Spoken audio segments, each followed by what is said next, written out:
the idea that the space is going to change. You know, we were talking to your team the other day and they said everybody's going to have plexiglass back up, but they don't want cube farms, but they are going to recognize that walls and partitions and maybe single seating versus large sofas just become sort of some of the elements that they start to think about a little more my space from an organization standpoint. Are the teams starting to talk about things that companies can start implementing now in the short term? Yes, I think what can I do today to be ready for whatever the regulations are?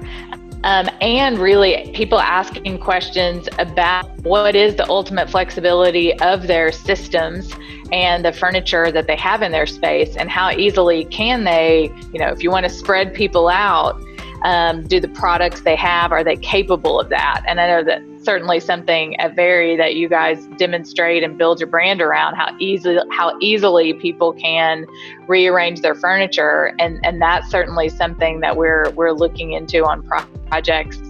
Is it a matter of spacing people out, of alternating desks, of using some multi-purpose spaces differently than companies had before? So big training rooms may become work areas in the short term, just to de-densify other parts of a space.